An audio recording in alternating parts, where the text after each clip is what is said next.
Welcome back to Advanced Functions, MHF4U1.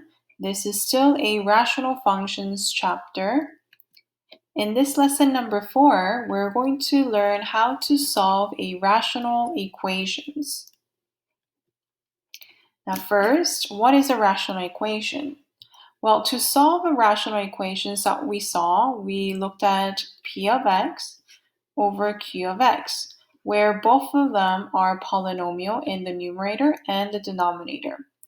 First step always is to state the restrictions by looking at the denominator so that Q of x cannot equal to 0. And then if you notice that they have, you see a different denominator, you're going to multiply by the lowest common denominator, both sides, and then you're going to solve for x.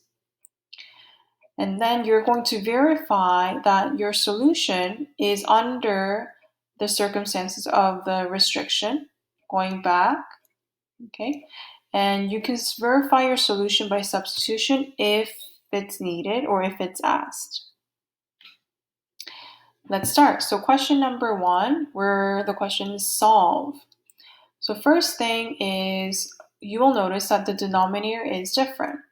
Well, let's see. Let's see if I can factor this one. So it is factorable. So x minus 2, x plus 3, and it looks like it's x minus 2 and x plus 3. Okay, so it looks like we do have a common denominator.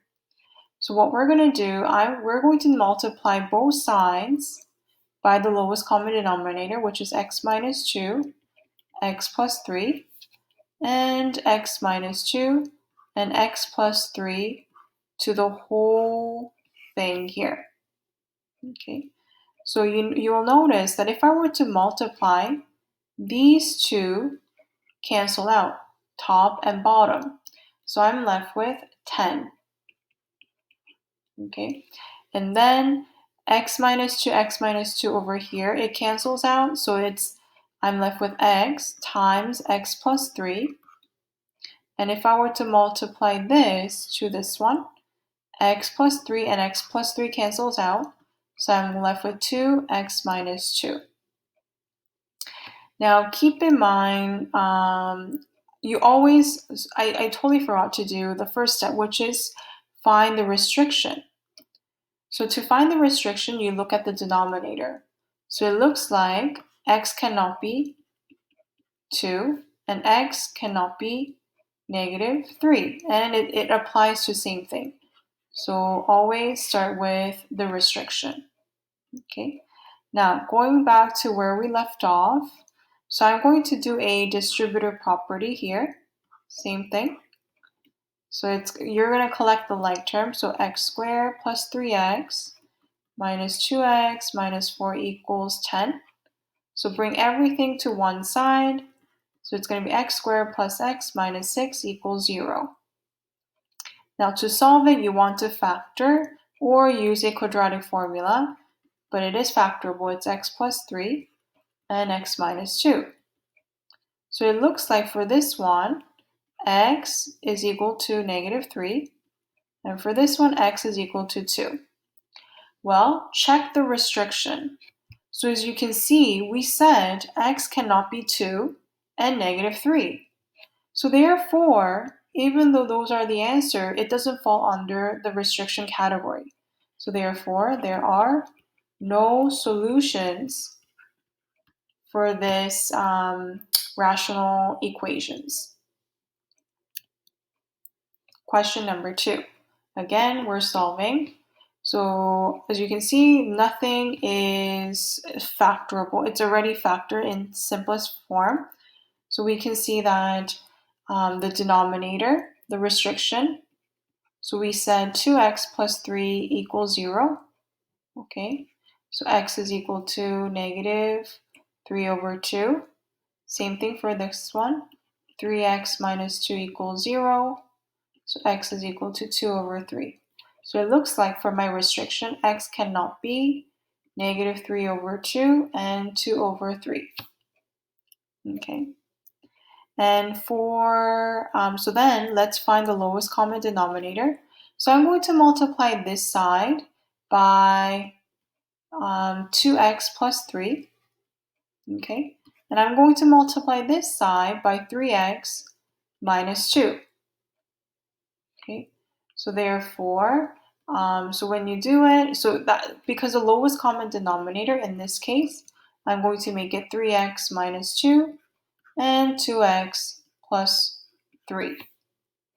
Okay, so it's gonna be 3x minus 2 and x minus 1 equals x plus 2, 2x plus 3. So I don't have to write the denominator because the left side and the right side, we have a same common denominator. So we're just equating the numerator. Here, I'm going to do a FOIL, front, outside, for the left side and for the right side. So 3x squared minus 3x minus 2x plus 2 equals 2x squared plus 3x plus 4x plus 6. So this becomes negative 5x, this becomes 7x. Collect the like terms, bring everything to one side. So it's going to be x squared minus 12x minus 4 equals 0. Unfortunately, if you look at it, it is not factorable. So if it's not factorable and it's square, we are going to use a quadratic formula. Quadratic formula, which is ax squared plus bx plus c equals 0. So in this case, a is 1, b is negative 12, and c is equal to negative 4. So let's plug it in. X is equal to negative becomes positive, so 12 plus 12 squared is 144.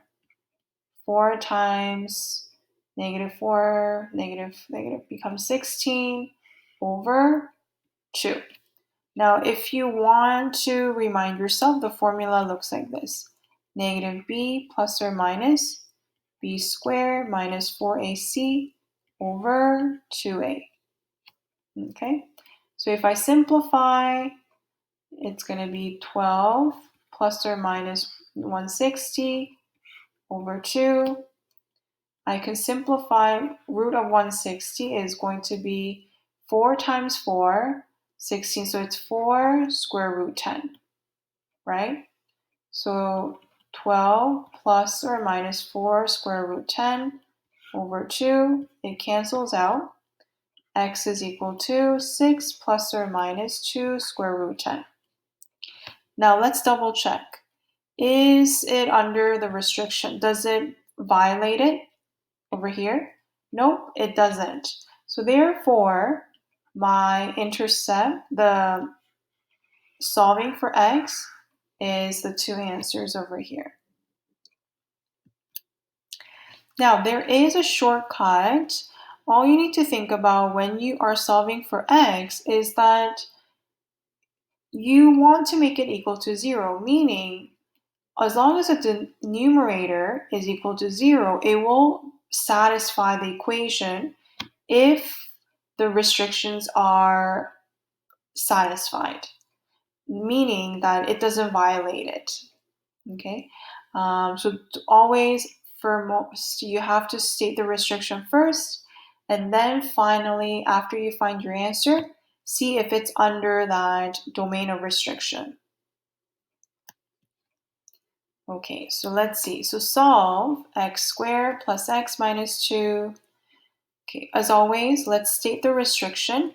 So it looks like I can factor x, it will be x plus 2 for numerator, x minus 1, and x minus 1, x plus 2, x plus 1 equals 0. So the restriction is x cannot be equal to plus or minus 1 for the denominator. And it looks like we can cancel x minus 1, x minus 1. So x